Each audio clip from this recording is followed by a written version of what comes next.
Good morning বন্ধুরা, আপনারা সকলে কেমন আছেন? আশা করি খুব ভালো আছেন। পারমিতার ফ্যামিলি ব্লগ চ্যানেলে স্বাগত। তো বন্ধুরা, সাংসারিক কাজ, সকালে যেসব কাজ আর কি থাকে, বিছানা গোছানো, ঘর পর মোছা, ঝাটপাট দেওয়া, তো বাসি কাজ আমি সেরেই নিলাম। দেখুন, কাজগুলো আমি করে নিচ্ছি, করার পর যাবো স্নানে। তো বন্ধুরা, আপনারা যারা নতুন আমার ইউটিউব চ্যানেলটি দেখছে, প্লিজ সাবস্ক্রাইব করে দিয়ে পাশে থাকবেন। তো ফাইনালি আমি স্নান সেরে চলে এসেছি। এই দেখো, একটু তাই ভাবলাম। তো আমি ওপরে চলে এসেছি, আমাদের ঠাকুরঘর যেহেতু ওপরে আছে। দেখো, সিঁড়িতে আমি আলপনা দিয়েছি। কেমন হয়েছে বন্ধুরা আলপনাগুলো দেওয়া? এটা হচ্ছে রং দিয়ে করা, উঠবে না। তাহলে চলুন, আমাদের ছাদের আশেপাশটা, আমার ঠাকুরঘর, পুজো দেওয়া, পুরো ভিডিওটা দেখতে থাকুন। তো আমি ছাদে চলে এসেছি। ছাদে আমার কিছু গাছপালা আছে, মানে অসময়ের সঙ্গী আমার এগুলো। হ্যাঁ, ভালো না লাগলেই তখন চলে আসি ছাদে। ছাদে এসে গাছগুলো জল দেওয়া, খোঁড়া, সার মাটি দেওয়া সব করি। আর চারিপাশটা দেখছেন, খুব সুন্দর, মেঘলা মেঘলা ওয়েদার, চারিদিকটা খুব সুন্দর। আর এই হচ্ছে আমার ঠাকুরঘর। তো ঠাকুরঘরে অগোছলা হয়ে আছে, এগুলো সব পরিষ্কার করে ধুয়ে মুছে নেবো, তারপর গিয়ে পুজো দিতে আসবো। তা এখানে দেখো, আমাদের পাশের বাড়ির ছাদে কত পায়রা, অনেক পায়রা। আর ওয়েদারটাও খুব সুন্দর। আর গাছে আমগুলো দেখেছেন, অনেক গাছে আম ধরেছে এবারে। আর একটা জিনিস আপনাদের দেখাই, আপনারা জোড়া শালিক কে কে বিশ্বাস করে? আমি তো করি, কারণ জোড়া শালিক দেখলে আমার দিনটা সত্যিই খুব ভালো যায়। এই দেখুন জোড়া শালিক, দেখেছেন দুটোতে কি সুন্দর বসে আছে। আর দেখো, আমাদের ছাদে কুমড়ো গাছ লাগিয়েছি আমি, ফুল হয়েছে দুখানা কুমড়ো গাছে। তো আমার পুজো দেওয়া হয়ে গেছে। এই হচ্ছে আমার ঠাকুরের ঘর। এই পুজোটা সকালবেলা না দিলে মনে হয় যে বড় কোনো কাজ বাকি রয়ে গেছে। তো চলুন তাহলে নিচে যাওয়া যাক। নিচে এসে আমি রান্নাঘরে ঢুকে পড়েছি, চা করে নিলাম। তারপর এখানে সবজি কেটে নিয়েছি, লাউ হবে, পোস্ত হবে ডাটা দিয়ে। এটা সজনে না, এটা হচ্ছে নাজনের ডাটা। নাজনের ডাটা দিয়ে পোস্ত হবে। আর লাউটা দেখছেন, লাউটা আমাদের গাছের লাউ। আর এখানে মেয়ের ইচ্ছা পিৎজা খাবে, তো কী করবো, ঘরেই পিৎজা বানিয়ে দিলাম মেয়েকে পাস্তা দিয়ে। আর আমাদের সকালে টিফিনে পাস্তা করেছিলাম, ওই পাস্তা দিয়েই মেয়েকে পিৎজা বানিয়ে দিলাম। কেমন হয়েছে পিৎজাটা? মেয়ে তো খুশি হয়ে গেছে। দোকানে খাবারের থেকে ঘরে বানিয়ে খাওয়া অনেক ভালো।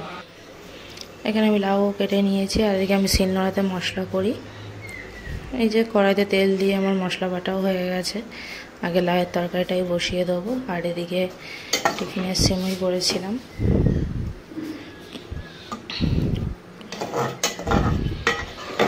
যেহেতু ওর বাবা নেই, ওর বাবা একটু বাইরে কাজে গেছে, ওর জন্য সকালে টিফিন করে দিয়েছিলাম, সিমই, রুটি, আলু ভাজা আর ডালিয়া করে দিয়েছিলাম। সেই ভিডিওগুলো আমি করতে পারিনি, করা হয়নি।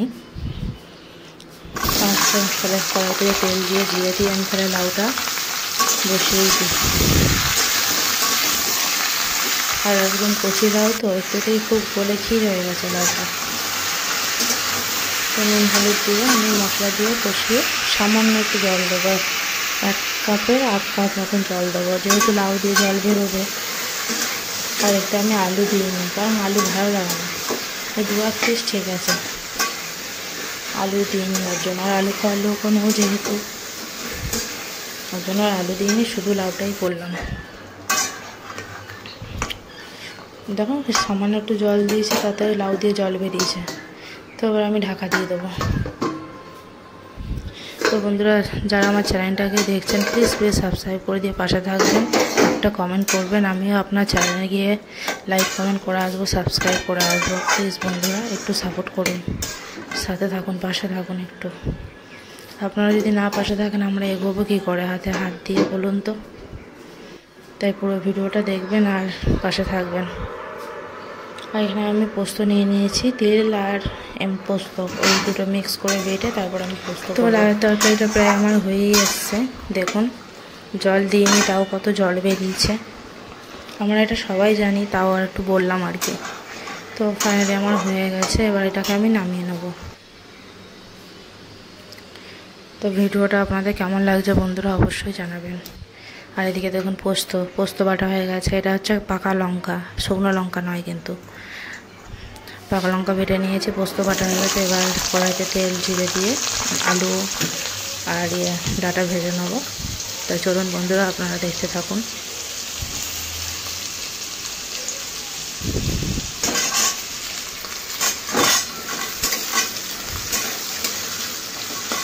তো আলুগুলো প্রথমে ভেজে নেবো, তারপর ডাটাগুলো দিয়ে দেবো। আলুগুলো যেহেতু আমার ভাজা কালার চলে এসেছিলো, ওই জন্য আমি ডাটাগুলো দিয়ে দিলাম।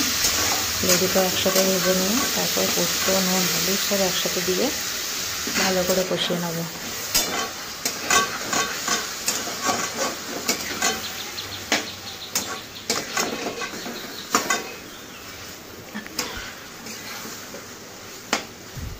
তো আমার কষানো হয়ে গেছে, এবার জল দিয়ে দেবো। আমি সামান্য একটু হলুদ দিয়েছি।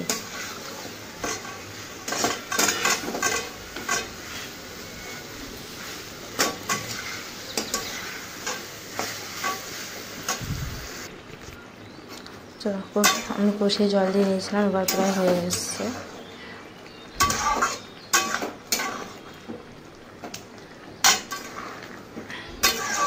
চলুন, আমার নাজনে ডাটা আলু পোস্ত কমপ্লিট। তো আপনারা কে কে খাবেন বলুন। আর একটু সামান্য একটু ঢাকা দিয়ে রাখবো। তো আমার হয়ে গেছে তরকারি। আর এদিকে দেখুন আমার মেয়ে কি আঁকছে। আমার মেয়ের আঁকাগুলো দেখে বলবেন কেমন হয়েছে, আপনাদের কেমন লেগেছে। তো সকালে ভালো থাকবেন, সুস্থ থাকবেন। আর প্লিজ আমার চ্যানেলটিকে সাবস্ক্রাইব করে দেবেন, লাইক কমেন্ট দিয়ে পাশে থাকবেন। আপনারা সকলেই ভালো থাকবেন, সুস্থ থাকবেন। আমার মেয়ের আঁকাগুলো দেখুন কেমন হয়েছে, কমেন্টে অবশ্যই জানাবেন। নমস্কার।